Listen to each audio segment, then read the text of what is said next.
जय हिंद दोस्तों, स्वागत है आप सभी का हमारे YouTube चैनल साइंस शिक्षा में। आज के इस वीडियो में लोग बात करेंगे क्लास 10 का एक बहुत ही इंपॉर्टेंट क्वेश्चन, संसाधन किसे कहते हैं। इसे इंग्लिश में रिसोर्सेज कहा जाता है और ये क्लास 10 बोर्ड एग्जाम के पॉइंट ऑफ व्यू से काफ़ी ज़्यादा इंपॉर्टेंट है, ठीक है। इसलिए ध्यान से समझने का प्रयास कीजिएगा। तो संसाधन किसे कहते हैं? पर्यावरण में उपलब्ध वे सभी वस्तुएं जो मानव की आवश्यकताओं की पूर्ति करते हैं उसे संसाधन कहते हैं, ठीक है। यानी कि हमारे आसपास पर्यावरण में जो भी वस्तुएं उपलब्ध हैं और वे वस्तुएं जो मानव की ज़रूरतों को पूरा करता है उसे हम लोग संसाधन कहते हैं, ठीक है। तो जो भी वस्तुएं मानव की ज़रूरतों को पूरा करेंगी उसे हम लोग क्या कहेंगे? संसाधन कहेंगे। क्लियर? ठीक है।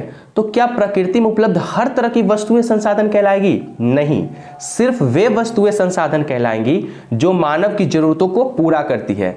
अगर कोई वस्तु प्रकृति में उपलब्ध है और मानव की जरूरतों को पूरा नहीं करती है तो वो संसाधन नहीं कहलाएगी, और वे वस्तुएं जो मानव की जरूरतों को पूरा करती है उसे हम लोग संसाधन बोलेंगे, ठीक है। किसी भी वस्तु को संसाधन में परिवर्तित करने के लिए प्रौद्योगिकी का होना अति आवश्यक है। यानी कि किसी भी वस्तु को संसाधन बनाने के लिए आपके पास प्रौद्योगिकी होना चाहिए, आपके पास टेक्नोलॉजी होना चाहिए। प्रौद्योगिकी कहने का मतलब क्या है? किसी भी चीज़ को यूज़ करने का तरीका, ठीक है। जैसे पंखा चलता है तो पंखा चलने के पीछे जो ज्ञान लगा हुआ है, जो नॉलेज लगा हुआ है, जो कॉन्सेप्ट लगा हुआ है, उसी को हम लोग क्या कहते हैं? प्रौद्योगिकी कहते हैं। क्लियर? ठीक है। तो किसी भी वस्तु को संसाधन बनाने के लिए आपके पास प्रौद्योगिकी होना जरूरी है। क्लियर? जैसे समझिएगा एक एग्जांपल से, धरती के अंदर बहुत ही पहले समय से कोयला उपलब्ध था, पेट्रोलियम उपलब्ध था, ठीक है। लेकिन पहले के समय में हमारे पास प्रौद्योगिकी का अभाव था, टेक्नोलॉजी की कमी थी, ठीक है। तो उस टाइम पर वो हमारी ज़रूरतों को पूरा नहीं कर पा रही थी और वो संसाधन नहीं कहलाती थी। लेकिन आज के टाइम में हमारे पास कोयला और पेट्रोलियम को यूज़ करने के लिए टेक्नोलॉजी है, प्रौद्योगिकी है, ठीक है। तो वो आज के समय में हमारी ज़रूरतों को पूरा कर पा रही है और वो अभी के समय में एक महत्वपूर्ण संसाधन है। क्लियर? तो कोई भी वस्तु संसाधन कब बनती है? जब उसे यूज़ करने का हमारे पास तरीका होता है, हमारे पास प्रौद्योगिकी होता है। समझ में आया बात? क्लियर? ठीक है। अब देखिएगा, संसाधन आर्थिक रूप से संभाव्य एवं सांस्कृतिक रूप से मान्य होते हैं। कहने का अर्थ यह है कि कोई भी वस्तु को जब आप संसाधन में परिवर्तित करते हैं तो आपको आर्थिक रूप से उसमें संभावनाएं दिखनी चाहिए, मतलब आर्थिक रूप से लाभ की संभावनाएं होनी चाहिए। अगर आप किसी वस्तु को संसाधन में परिवर्तित कर रहे हैं लेकिन आपको कोई फायदा नहीं हो रहा है, उसके बजाय आपको नुकसान हो रहा है, तो आप कभी भी उस वस्तु को संसाधन में परिवर्तित नहीं करेंगे, ठीक है।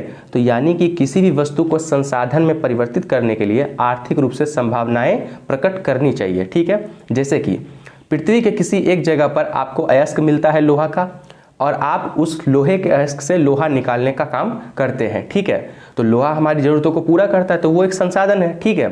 तो आपके पास टेक्नोलॉजी भी है, आप काम करना शुरू किए वहाँ पर, ठीक है। लेकिन उस अयस्क से लोहा निकालने के दौरान आपको लाभ की जगह नुकसान हो रहा है, तो आप क्या करेंगे? लोहा निकालना उसमें से बंद कर देंगे। तो वस्तु से संसाधन बनना क्या हो गया? बंद हो गया। यानी कि कोई भी वस्तु को संसाधन बनने के लिए आर्थिक रूप से संभावना प्रकट करनी पड़ेगी, तब जाकर के वो एक संसाधन कहला सकती है। समझ में आया बात? ठीक है। साथ ही साथ सांस्कृतिक रूप से मान्य होते हैं, ठीक है। कहने का अर्थ ये है कि आप किसी न किसी समाज से बिलोंग करते हैं, ठीक है। तो वे वस्तुएं जो आपकी ज़रूरतों को पूरा करती है साथ ही साथ आपके रीति रिवाज के अनुसार होनी चाहिए, मतलब आपके रीति रिवाज को कभी भी उल्लंघन नहीं करना चाहिए, ठीक है।